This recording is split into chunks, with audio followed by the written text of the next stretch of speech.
सिडकोतील मधुर sweet जवळ खुटवट नगर या ठिकाणी भीषण अपघात झाला।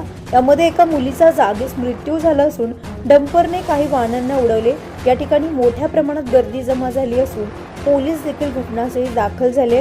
अपघातामध्ये 2 चारचाकी वाहनांसह दुचाकी वाहनांना देखील डंपरने धडक दिली आहे। सिडकोतील सिटू भवन या ठिकाणी हा भीषण अपघाताची घटना घडली आहे।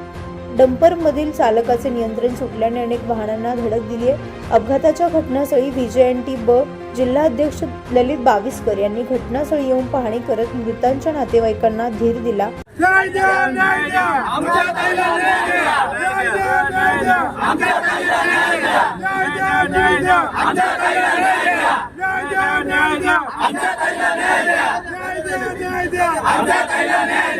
महानगरपालिका प्रशासनाचा आणि जोपर्यंत गाडी मालक येत नाही तसेच या जागेवर स्पीड ब्रेकर टाकत नाही तोपर्यंत आम्ही मृतदेह ताब्यात घेणार नाही असे यावेळी ललित बाविस्कर यांनी सांगितले।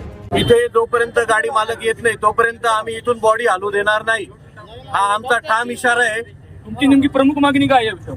आमची प्रमुख मागणी आहे का इथं ती गाडीच्या स्पीडने आलेली आहे तर या रस्त्याला स्पीड ब्रेकरच नाहीये, तर उंच असा स्पीड ब्रेकर आमची मागणी आहे। या रस्त्याचे जे स्पीड ब्रेकर आहे ते छोटे आहे, ते पण आम्हाला मान्य नाही आहे। थोडे मोठे स्पीड ब्रेकर आम्हाला इथं हवे। पुन्हा हे असे ऍक्सिडेंट इथे आता जीव गेलेला आहे का ते वरी पोरगी येते, तिचं आता लग्न ठरलं होतं, तिचं वय खूप कमी आहे।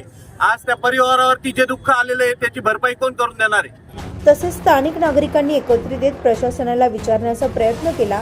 तसेच या ठिकाणी जर मोठे वृक्ष नसते तर आमच्या अपार्टमेंटमध्ये हा डंपर घुसून मोठे नुकसान झाले असते, हे देखील यावेळी स्थानिक नागरिकांनी संताप व्यक्त करत सांगितले। लवकरात लवकर या ठिकाणी स्पीड ब्रेकर बसवा, अन्यथा तीव्र आंदोलन करू अशी देखील या ठिकाणी स्थानिक नागरिकांनी भूमिका घेतली आहे। पुढील तपास पोलीस करतात। प्रतिनिधी राजेंद्र सूर्यवंशी यांच्या रिपोर्टनुसार।